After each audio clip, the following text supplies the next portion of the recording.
Hello, skill ട്രെയിനറുടെ പുതിയൊരു ക്ലാസ്സിലേക്ക് എല്ലാവർക്കും സ്വാഗതം. ഇന്ന് നമ്മളിവിടെ നോക്കുന്നത് ചില കൺഫ്യൂസിങ് ഫാക്ട്സ് ആണ്. അപ്പോൾ ഫിസിക്സിൽ നമ്മൾ പ്രീവിയസ് ഇയർ ക്വസ്റ്റ്യൻസ് ഒക്കെ നോക്കുമ്പോഴേക്കും കുറേ കൺഫ്യൂസിങ് ആയിട്ടുള്ള ഫാക്ട്സ് വരുന്ന, അതായത് ഒരേ ഏരിയയിൽ നിന്ന് ക്വസ്റ്റ്യൻസ് ചോദിക്കാറുണ്ട്. ഓക്കെ, അപ്പോൾ അങ്ങനെയുള്ളൊരു ചോദ്യമാണ് ഞാൻ ഇന്നിവിടെ എടുത്ത് വെച്ചേക്കുന്നത്. നോക്കിക്കേ, LSGI സെക്രട്ടറി മെയിൻസ് പേപ്പർ 1 2024 ചോദിച്ചൊരു ക്വസ്റ്റ്യൻ ആണ് ഇത് ചോദിച്ചേക്കുന്നത് ഫോഴ്സ് എന്ന് പറയുന്ന ഒരു ഏരിയയിൽ നിന്നാണ് ഈ ക്വസ്റ്റ്യൻ വന്നേക്കുന്നത്. അപ്പം നിങ്ങൾ ഈ ക്വസ്റ്റ്യൻ ശ്രദ്ധിച്ചാൽ നിങ്ങൾക്ക് മനസ്സിലാവും. ഇവിടുത്തെ ഓപ്ഷൻസ് നോക്കിക്കേ: ആർക്കിമിഡീസ് ലോ, ദെൻ ബർണോളിസിൻ്റെ സമവാക്യം, പാസ്കലിൻ്റെ നിയമം, ബുയാൻസി. ഓക്കെ, അപ്പോൾ ഇങ്ങനെ 4 ഓപ്ഷൻസ് തന്നിട്ടുണ്ട്. നിങ്ങൾ നോക്കിയാൽ മനസ്സിലാവും ഈ 4 ഓപ്ഷൻസ് ഫോഴ്സുമായിട്ട് തന്നെ റിലേറ്റ് ചെയ്തിട്ടുള്ള ഓപ്ഷൻസ് ആണ്. ക്വസ്റ്റ്യൻ ഇതാണ്: വസ്തുക്കളെ ഉയർത്താൻ ഉപയോഗിക്കുന്ന ഉപകരണമായ ഹൈഡ്രോളിക് ലിഫ്റ്റിൻ്റെ പ്രവർത്തന തത്വം ഏത് എന്നാണ് ക്വസ്റ്റ്യൻ, അല്ലെങ്കിൽ എന്തടിസ്ഥാനമാക്കിയുള്ളതാണ് എന്നാണ് ഇവിടുത്തെ ചോദ്യം. ഓക്കെ, ചോദ്യം ഒന്നുകൂടെ റിപ്പീറ്റ് ചെയ്യാം.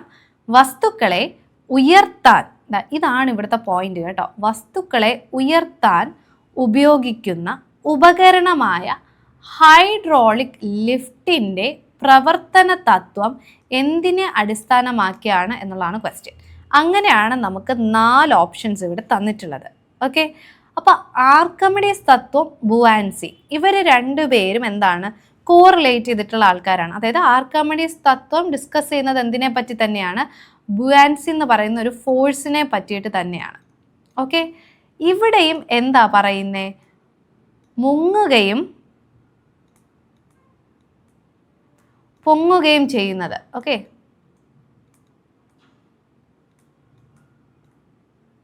അതായത് ഫ്ലോട്ടിങ്. ഓക്കെ, അപ്പോൾ ഈ പൊങ്ങുക എന്ന് പറയുന്നത് ഉയർത്തുക എന്നുള്ളൊരു കോൺസെപ്റ്റുമായിട്ട് റിലേറ്റ് ആയല്ലോ. അപ്പോൾ നിങ്ങൾ വിചാരിക്കും ഇതായിരിക്കും ശരി ഉത്തരവെന്ന്. തെറ്റാണേ. പാസ്കലിൻ്റെ നിയമത്തിലും ഉയർത്തുന്നതിനെ പറ്റിയിട്ട് പറയുന്നുണ്ട്. ഓക്കെ, ബർണോളിസിൻ്റെ സമവാക്യം പറയുന്നത് എന്തിനെ പറ്റിയിട്ടാണ്, സ്പീഡും പിന്നെ പ്രഷറും. സ്പീഡും പ്രഷറുമാണ് റിലേറ്റ് ചെയ്തിട്ടുള്ളത്. അപ്പോൾ ഇവിടെ എല്ലാം ഫോഴ്സ് അല്ലെങ്കിൽ പ്രഷറിനെ പറ്റിയിട്ട് തന്നെയാണ് ഡിസ്കസ് ചെയ്യുന്നത്. അപ്പോൾ ഇതിൻ്റെ ഓരോന്നും നമുക്ക് എന്താണെന്ന് നോക്കാം. അപ്പോൾ നിങ്ങൾക്ക് മനസ്സിലാവും കറക്റ്റ് ഉത്തരം ഏതാണെന്ന്. ഓക്കെ ആണല്ലോ, നോക്കാം. ഓക്കെ, ആർക്കിമിഡീസിൻ്റെ തത്വം. ആർക്കിമിഡീസിൻ്റെ തത്വം ബുയാൻസിയും കൂടി നമുക്കൊന്ന് കണക്ട് ചെയ്ത് നോക്കാം. എന്താണ് ആർക്കിമിഡീസിൻ്റെ തത്വം പറയുന്നത്? ഒരു വസ്തു, ഓക്കെ, നമ്മുടെ കയ്യിൽ ഒരു വസ്തു ഉണ്ട്. ഓക്കെ, ഒരു വസ്തു, ഈ വസ്തു ഞാനിപ്പോൾ ഒരു ഗ്ലാസ് എടുക്കുകയാണെന്ന് വിചാരിച്ചോ. ഒരു വസ്തു, ഈ ഗ്ലാസ്സിൽ കുറച്ച് വെള്ളമുണ്ട്. അപ്പം ഒരു വസ്തുവിനെ ഞാൻ എന്ത് ചെയ്യുന്നു, ഇതിലോട്ട് ഇട്ടു. അപ്പോൾ ഇവിടുന്ന് എന്ത് ചെയ്യും, വെള്ളം പുറത്തേക്ക് പോകുന്നു. അറിയാലോ, ആർക്കിമിഡീസ് കുളിക്കാൻ പോയ കഥ. ടബിലോട്ട് എടുത്ത് ചാടിയപ്പോൾ വെള്ളം പുറത്തേക്ക് പോയി. അപ്പോൾ ആർക്കിമിഡീസിൻ്റെ വെയിറ്റും പുറത്തു പോയ വെള്ളവും ഒക്കെ ഏതാണ്ടൊക്കെ ഒരുപോലെയാണെന്നൊക്കെ പറഞ്ഞു. ഇതായിരുന്നു ആർക്കിമിഡീസിൻ്റെ തത്വം പറഞ്ഞിരുന്നത്. ഓക്കെ, അപ്പോൾ ഇവിടെ നോക്കിക്കേ, ഇതിലോട്ട് ഇടുമ്പോൾ വെള്ളം എന്ത് ചെയ്യുന്നു, ഡിസ്പ്ലേസ് ചെയ്യുന്നു, അല്ലേ, ഡിസ്പ്ലേസ് ചെയ്യുന്നു. അപ്പോൾ ഇങ്ങനെ ഡിസ്പ്ലേസ് ചെയ്യുമ്പോൾ ഈ വസ്തുവിന് എന്തുണ്ട്, ഒരു വെയിറ്റ് ഉണ്ട്, അല്ലേ. അപ്പോൾ ഇവിടെ ഒന്ന് മുകളിലോട്ട് പുഷ് ചെയ്യുന്ന, മുകളിലേക്ക് ഉയർത്തുന്ന, മനസ്സിലായോ, ഉയർത്തുന്ന ഫോഴ്സ്, അതിനെ വിളിക്കുന്നതാണ് ബുയാൻസി അല്ലെങ്കിൽ ബുയാൻറ്റ് ഫോഴ്സ് എന്ന് നമ്മൾ വിളിക്കുന്നത്. എന്താണ്, ബുയാൻസി അല്ലെങ്കിൽ ബുയാൻറ്റ് ഫോഴ്സ് എന്ന് നമ്മൾ വിളിക്കുന്നത് എന്താണ്, ഇങ്ങനെ താഴേന്ന് മുകളിലേക്ക്, അതായത് ഈ വസ്തു താഴേക്ക് വരുമ്പോൾ ഒരു ഗ്രാവിറ്റി ആക്ട് ചെയ്യുന്നുണ്ടല്ലോ. വെയിറ്റ് എന്തിനെയാണ് ഡിപ്പെൻഡ് ചെയ്യുന്നത്, ഗ്രാവിറ്റിയാണ് ഡിപ്പെൻഡ് ചെയ്യുന്നത്. അപ്പോൾ ഇങ്ങനെ ഒരു ഗ്രാവിറ്റിയുടെ ഫോഴ്സ് താഴോട്ട് വരുന്നു, അതിന് ഓപ്പോസിറ്റ് ആയിട്ടൊരു ഫോഴ്സ് മുകളിലേക്ക് പോകുന്നു. അതാണ് നമ്മൾ ബുയാൻസി അല്ലെങ്കിൽ ബുയാൻറ്റ് ഫോഴ്സ് എന്ന് നമ്മൾ വിളിക്കുന്നത്. മനസ്സിലായോ? ഓക്കെ, അപ്പോൾ ഇവിടെയും എന്താണ്, വെള്ളത്തിലോട്ടിട്ട വസ്തുവിനെ മുകളിലേക്ക് ഉയർത്താനായിട്ട് ഉപയോഗിച്ചൊരു ഫോഴ്സ് ആയിരുന്നു ബുയാൻറ്റ് ഫോഴ്സ് എന്നുള്ളത്. ഓക്കെ, അപ്പോൾ ഇതാണോ തത്വം? ഓക്കെ, ഇവിടെ നോക്കിക്കേ, ഉയർത്താൻ, വസ്തുക്കളെ ഉയർത്താൻ ഉപയോഗിക്കുന്ന ഉപകരണമായ ഹൈഡ്രോളിക് ലിഫ്റ്റിൻ്റെ പ്രവർത്തന തത്വം. ഓക്കെ, അപ്പോൾ ഇവിടെ ഡിപ്പെൻഡ് ചെയ്യുന്നത് എന്തിനെയാണ്? ഓക്കെ, ഈ വസ്തുവിൻ്റെ ബലം, അതാണ് നമ്മൾ ഫോഴ്സ് എന്ന് പറഞ്ഞത്. ഓക്കെ, അപ്പോൾ വസ്തു മാറ്റിയ ദ്രവ്യത്തിൻ്റെ ഭാരം, വസ്തു മാറ്റിയ ദ്രവ്യത്തിൻ്റെ ഭാരം, ഇതിനാണ് ഈക്വലൻ്റ് ആയിട്ടുള്ളത്. ഓക്കെ, മനസ്സിലായോ? ഇനി ബെർണോളിയുടെ സമവാക്യം എന്താണ്? അപ്പോൾ ഇവിടെ എന്തിനെയാണ് ഉപയോഗിക്കുന്നത്? ഇവിടെ നമ്മൾ കപ്പൽ ഉണ്ടല്ലോ, കപ്പൽ. ഓക്കെ, കപ്പൽ വെള്ളത്തിൽ കിടക്കുമ്പോൾ എന്ത് പറ്റും? വെള്ളത്തിലോട്ട് വരുമ്പോൾ കപ്പലിൻ്റെ ഭാരം ഇവിടുന്ന് കുറച്ച് വെള്ളം ഡിസ്പ്ലേസ് ചെയ്യുന്നു. അപ്പോൾ ഇത് രണ്ടുപേരും എന്തായി? ഇങ്ങനെ നിൽക്കുന്നത് കൊണ്ടാണ്, താഴോട്ടുള്ളതും ഫോഴ്സും മുകളിലോട്ടുള്ള ഫോഴ്സും ഇങ്ങനെ നിൽക്കുന്നത് കൊണ്ടാണ് കപ്പൽ മുകളിൽ കൂടി ഫ്ലോട്ട് ചെയ്യുന്നത്. ഓക്കെ, സിങ്ക് ചെയ്യുമെങ്കിൽ എന്തായിരുന്നേനെ? കപ്പലിൻ്റെ ഭാരം വെള്ളത്തിൻ്റെ ഈ വരുന്ന ബോയൻ ഫോഴ്സിനേക്കാളും കൂടുതലാണെങ്കിൽ എന്ത് ചെയ്യും? അത് താഴോട്ട് പോയി സിങ്ക് ചെയ്യും, മുങ്ങിപ്പോകും. ഓക്കെ, മുങ്ങിപ്പോകും. ഇനി ബെർണോളിയുടെ സമവാക്യം. ഓക്കെ, ബെർണോളിയുടെ സമവാക്യം എന്താണ്? ഞാനൊരു ചെറിയൊരു ഇതെടുത്ത് വെച്ചിട്ടുണ്ട് കേട്ടോ, നമുക്ക് എളുപ്പത്തിന് വേണ്ടിയിട്ട്. ഓക്കെ, ബെർണോളിയുടെ സമവാക്യം പറയുന്നത് ദ്രവ്യത്തിൻ്റെ വേഗതയും ഓക്കെ അവിടെയുള്ള സമ്മർദ്ദവും തമ്മിലുള്ള റിലേഷനാണ്. ഓക്കെ, സമ്മർദ്ദം തമ്മിലുള്ള ബന്ധത്തിനെയാണ് എന്ത് പറയുന്നത്? നമ്മുടെ ബെർണോളിയുടെ സമവാക്യം പറയുന്നത് ഇതാണ്. ഓക്കെ, അപ്പോൾ എന്താണെന്ന് നോക്കിക്കേ, നമ്മുടെ ഫ്ലൈറ്റ് ഉണ്ടല്ലോ, എയ്റോപ്ലെയിൻ ഫ്ലൈറ്റ്, അപ്പോൾ അത് പൊങ്ങാനായിട്ട് സാധിക്കുന്നത് ഈ പറയുന്ന കോൺസെപ്റ്റാണ്. അപ്പോൾ ഇവിടെയും വസ്തുവിനെ ഉയർത്തുക എന്നുള്ളൊരു കോൺസെപ്റ്റാണ് വരുന്നത്. ഓക്കെ, ഉയർത്തുക എന്നുള്ളൊരു കോൺസെപ്റ്റാണ് വരുന്നത്. അപ്പോൾ നോക്കിക്കേ, ഇതാണ് നമ്മുടെ ഫ്ലൈറ്റിൻ്റെ ഒരു വിങ് എന്ന് വിചാരിക്കുക. ഓക്കെ, അപ്പോൾ ഇതുവഴി എന്തായിരിക്കും പോകുന്നത്? എയർ കറണ്ട് ഉണ്ടാവുമല്ലോ. എയർ കറണ്ട് എന്ന് വെച്ചാൽ എന്താണ്? വായുവിനെയാണ് നമ്മളിവിടെ മാറ്റുന്നത്. നേരത്തെ നമ്മൾ വെള്ളത്തിനെ മാറ്റി, ഇവിടെ വായുവിനെ മാറ്റിയിട്ട് അതിൽ കൂടിയാണ് പോകുന്നത്. അപ്പോൾ മുകളിൽ എന്തായിരിക്കും? മുകളിൽ എന്ത് കൂടുതലായിരിക്കും? എന്തായിരിക്കും മുകളിൽ കൂടുതൽ? എയറിൻ്റെ ഫ്ലോ കൂടുതലാണ് അല്ലേ? താഴെ എന്താണ്? എയറിൻ്റെ ഫ്ലോ കുറവാണ്. മനസ്സിലായോ? മുകളിൽ എയറിൻ്റെ ഫ്ലോ കൂടുതലാണ്, താഴെ എന്താണ്? എയറിൻ്റെ ഫ്ലോ കുറവാണ്.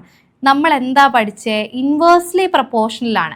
എയറിൻ്റെ ഫ്ലോ കൂടുതലാണ് എങ്കിൽ നമ്മുടെ പ്രഷർ എന്തായിരിക്കും? കുറവായിരിക്കും, ലോ പ്രഷർ.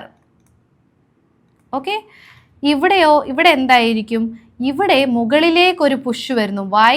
ഇവിടെ ഒരു ഹൈ പ്രഷർ ആണുള്ളത്, ഇവിടെ സമ്മർദ്ദം കൂടുതലാണ്, കൂടുതൽ സമ്മർദ്ദം. ഇവരൊരു ഇൻവേഴ്സ്ലി പ്രപ്പോർഷണൽ ഫോമിലാണ് പോകുന്നത്. അതായത് മുകളിൽ വേഗത കൂടുമ്പോൾ പ്രഷർ കുറയുന്നു, വേഗത കുറയുമ്പോൾ പ്രഷർ കൂടുന്നു. ഓക്കെ, ഒരു ഇൻവേഴ്സ് പ്രപ്പോർഷണാലിറ്റി ആണ്. ഇത് തന്നെയാണ് നമ്മുടെ വെഞ്ചൂരി മീറ്ററിലും പറയുന്നത്. കണ്ടോ, വെഞ്ചൂരി മീറ്റർ എന്ന് പറയുമ്പോൾ ഇങ്ങനെ ഇരിക്കുന്ന ഒരു സാധനമാണേ. ഓക്കെ, ഇതാ ഇങ്ങനെയാണ് വെഞ്ചൂരി മീറ്റർ ഇരിക്കുന്നത്. അപ്പോൾ ഇവിടെ എന്താണ്? ഇവിടെ ഏരിയ കൂടുതലല്ലേ? ഏരിയ കൂടുതലാവുമ്പോൾ ഇവിടെ വെള്ളം പോകുന്ന സ്പീഡ് എന്ന് പറയുന്നത് എന്തായിരിക്കും? നമ്മളിപ്പോൾ വെള്ളമാണ് സപ്പോസ് ഇതിനകത്ത് എടുക്കുന്നതെന്ന് വെച്ചോ, വെള്ളം പോകുന്ന സ്പീഡ് എന്തായിരിക്കും? കുറവായിരിക്കും. അപ്പോൾ ഇവിടെ എന്തായിരിക്കും? പ്രഷർ കൂടുതലായിരിക്കും, ഇവിടെ ഹൈ പ്രഷർ ആയിരിക്കും. ഓക്കെ, ഇവിടെ എന്തായിരിക്കും? വേഗത്തിലായിരിക്കും വെള്ളം പോകുന്നത്. അപ്പോൾ എന്തായിരിക്കും ഇവിടെ ലോ പ്രഷർ. ഓക്കെ, മനസ്സിലായോ? ഓക്കെ, ഇവിടെ ഹൈ വെലോസിറ്റി ആകുമ്പോൾ ലോ പ്രഷർ ആയിരിക്കും, ഇവിടെ ഹൈ പ്രഷർ ആകുമ്പോൾ ഇവിടെ ലോ വെലോസിറ്റി ആയിരിക്കും. ഓക്കെ, മനസ്സിലായോ? പ്രവേഗമാണ് വെലോസിറ്റി എന്ന് പറയുന്നത്. പ്രവേഗം. ഓക്കെ, പ്രവേഗമാണ് വെലോസിറ്റി. നമ്മളിവിടെ സ്പീഡ് എന്ന് പറഞ്ഞു, ഇവിടെ പ്രവേഗം, വെലോസിറ്റി, വാട്ടറിൻ്റെ വെലോസിറ്റി, അല്ലെങ്കിൽ ഇതുവഴി എന്ത് ദ്രവ്യമാണോ പോകുന്നത് അതിൻ്റെ വെലോസിറ്റി. അതാണ് നമ്മൾ വെഞ്ചൂരി മീറ്ററിൻ്റെ തിയറിയും പറയുന്നത്. അപ്പോൾ നമ്മൾ എന്താ പറഞ്ഞത്? ഇപ്പോൾ ആദ്യം പറഞ്ഞത് ആർക്കിമിഡീസിൻ്റെ തിയറി ആയിരുന്നേ. ആർക്കിമിഡീസിൻ്റെ തിയറി പറഞ്ഞപ്പോഴത്തേക്ക് നമ്മൾ അവിടെ എന്താ ഉദ്ദേശിച്ചത്?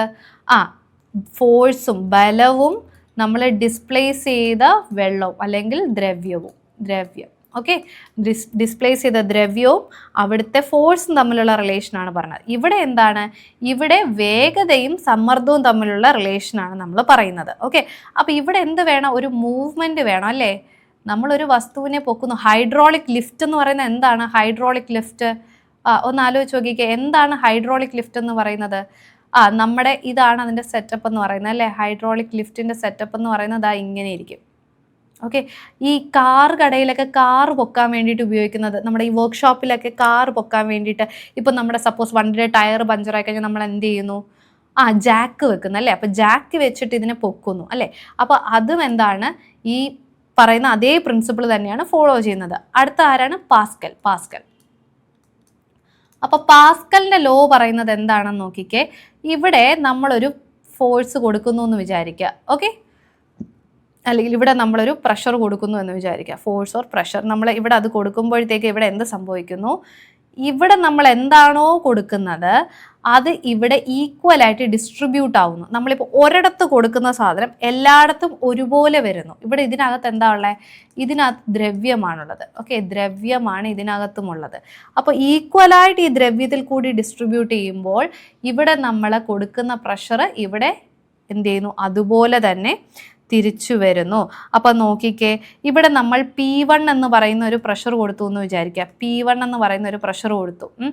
ഇവിടെ അത് വരുന്നത് P2 എന്നാണെന്ന് വിചാരിക്കുക. ഓക്കെ, അപ്പോൾ P1 എന്ന് പറയുന്നത് ഈസ് ഈക്വൽ ടു F1/A1 എന്നാണ് നമ്മൾ P1 എന്ന് പറഞ്ഞു കൊടുക്കുന്നത്. ഓക്കെ, അപ്പം നമ്മുടെ ഔട്ട്പുട്ട് എന്ന് പറയുന്നത് എന്താണ്, F2. ഓക്കെ, അപ്പോൾ P2 എന്ന് പറയുന്നത് എന്തായിരിക്കും, P2 എന്ന് പറയുന്നത് F2/A2 എന്നായിരിക്കും. നമ്മൾ എന്താ പറഞ്ഞത്, ഈ പ്രഷർ രണ്ടും, സമ്മർദ്ദം എന്താണ്, തുല്യമായിട്ട് അതിനകത്ത് ഡിസ്ട്രിബ്യൂട്ട് ആവുന്നു എന്ന് നമ്മൾ പറഞ്ഞു അല്ലേ. തുല്യമായിട്ട് ഡിസ്ട്രിബ്യൂട്ട് ആവുന്നു എന്ന് പറഞ്ഞു. അപ്പം F1/A1 എന്ന് പറയുന്നത് F2/A2 എന്നാകും.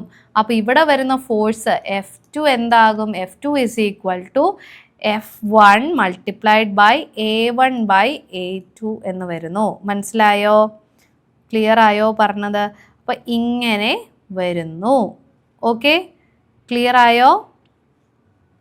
ഓക്കെ, അപ്പോൾ ഇങ്ങനെയാണ് നമ്മൾ എന്ത് പറയുന്നത്, നമ്മുടെ 4 ഓപ്ഷൻസും നമ്മളിപ്പോൾ ഡിസ്കസ് ചെയ്ത് നമുക്കിനി തിരിച്ച് ക്വസ്റ്റ്യനിലോട്ട് പോകാം. ഓക്കെ, തിരിച്ചു നമ്മൾ ക്വസ്റ്റ്യനിലോട്ട് പോകുമ്പോൾ ഇതായിരുന്നു നമ്മുടെ ക്വസ്റ്റ്യൻ. വസ്തുക്കളെ ഉയർത്താൻ ഉപയോഗിക്കുന്ന ഉപകരണമാണ് നമ്മളിവിടെ ഡിസ്കസ് ചെയ്തത്.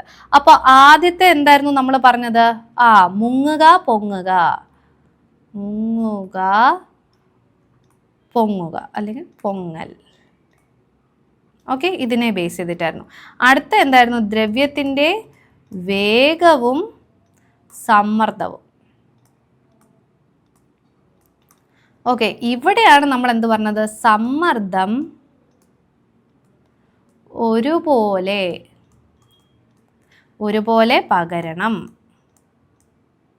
ഓക്കെ, അപ്പോൾ ഇതായിരുന്നു പാസ്കലിൻ്റെ നിയമം. അപ്പോൾ ഇവിടുത്തെ ഹൈഡ്രോളിക് ലിഫ്റ്റ്, ഹൈഡ്രോളിക് ലിഫ്റ്റ് എന്ത് പ്രവർത്തനത്തിൻ്റെ അടിസ്ഥാനമാണ്, എന്ത് തത്വത്തിൻ്റെ അടിസ്ഥാനമാണ്, പാസ്കൽ നിയമത്തിൻ്റെ അടിസ്ഥാനമാണ്. ഇപ്പോൾ സപ്പോസ് ഒരു സാധനം മുങ്ങുക എന്നുള്ളതായിരുന്നു കോൺസെപ്റ്റ് എങ്കിൽ അവിടെ എന്തായിരിക്കും നമ്മൾ ഉപയോഗിക്കുന്നത്, ആർക്കമിഡീസ് തത്വമാണ് നമ്മൾ ഉപയോഗിക്കുന്നത്. ഒരു സാധനം മുങ്ങിപ്പോകുന്നതിനെ പറ്റിയോ അല്ലെങ്കിൽ അതിനെ തിരിച്ചൊരു ഫോഴ്സ് കൊണ്ട് പൊക്കുന്നത് പോലെയോ നമ്മൾ എന്തെങ്കിലും ഡിസ്കസ് ചെയ്യുന്ന ഒരു വസ്തുവിനെ ദ്രവ്യത്തിൽ ഡയറക്റ്റ് ഇട്ട് അത് മുങ്ങുകയോ പൊങ്ങുകയോ. അപ്പോൾ ഇവിടെ എക്സാമ്പിൾ കപ്പലിനെ പറ്റിയിട്ടൊരു ക്വസ്റ്റ്യൻ വന്നാൽ നിങ്ങൾ എന്ത് ചെയ്യണം, കപ്പൽ മുങ്ങുന്നതിനെ പറ്റിയിട്ടൊരു ക്വസ്റ്റ്യൻ വന്നാൽ നിങ്ങൾ എന്ത് ചെയ്യണം, ആർക്കമിഡീസ് തത്വം, ബോയാൻസി. ഓക്കെ, ഇവിടെ ഫ്ലോട്ട് ചെയ്യുവാണോ സിങ്ക് ചെയ്യുവാണോ എന്നുള്ളതാണ് ക്വസ്റ്റ്യൻ. അതാണ് ഈ പറഞ്ഞേക്കുന്നത്, മുങ്ങുക പൊങ്ങുക. അതാണ് വരുന്നതെങ്കിൽ എന്ത് നിങ്ങൾ എഴുതണം, ആർക്കമിഡീസ് തത്വം എഴുതണം. എന്തെഴുതും, ആർക്കമിഡീസ് തത്വം എഴുതും. ഇനി ബർണോളിയുടെ സമവാക്യത്തിനെ പറ്റിയിട്ടാണെങ്കിലോ aeroplane. Okay, plane, flight, aeroplane. പിന്നെ എന്തിനെ പറ്റിയിട്ട്, venturi meter. Okay, venturi meter. ഇതിനെയൊക്കെ പറ്റിയാണ് ക്വസ്റ്റ്യൻ എങ്കിൽ നിങ്ങൾ ബർണോളിയുടെ സമവാക്യം നിങ്ങൾ അവിടെ ഉപയോഗിക്കും. പാസ്കലിൻ്റെ നിയമം വരുമ്പോഴേക്ക് നിങ്ങൾ എന്ത് യൂസ് ചെയ്യണം, ഹൈഡ്രോളിക് ലിഫ്റ്റ്. പിന്നെ അടുത്ത എന്താ, ജാക്കി. Okay, Jack. പിന്നെ നിങ്ങൾ വേറെ എന്തെങ്കിലും നോക്കുമോ, ഒന്ന് ആലോചിച്ച് നോക്കിയേ. ഹൈഡ്രോളിക് ബ്രേക്ക്,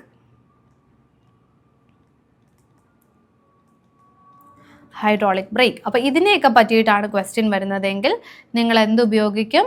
പാസ്കലിൻ്റെ നിയമം നിങ്ങൾ ഉപയോഗിക്കും. മനസ്സിലായോ? അപ്പോൾ ഇത് പ്രീവിയസ് ഇയറിൽ വന്നൊരു ക്വസ്റ്റ്യൻ ആണ്. ഫോഴ്സ് പ്രഷറിൻ്റെയും ആ ഒരു ഏരിയയിൽ നിന്ന് ചോദിച്ചിട്ടുള്ളൊരു ക്വസ്റ്റ്യൻ ആണ്. ഓക്കെ, അപ്പോൾ നിങ്ങൾ പഠിക്കുമ്പോഴേക്കും എപ്പോഴും നിങ്ങൾ എന്ത് ചെയ്യണം? പ്രീവിയസ് ഇയർ ക്വസ്റ്റ്യൻ നിങ്ങൾ നോക്കുമ്പോഴേക്കും അതിൻ്റെ ഓപ്ഷൻസും കൂടി നിങ്ങൾ എന്ത് ചെയ്യണം? ഓരോ ഓപ്ഷനും എടുത്തിട്ട് നിങ്ങൾ അതിനെ പറ്റി പഠിക്കണം.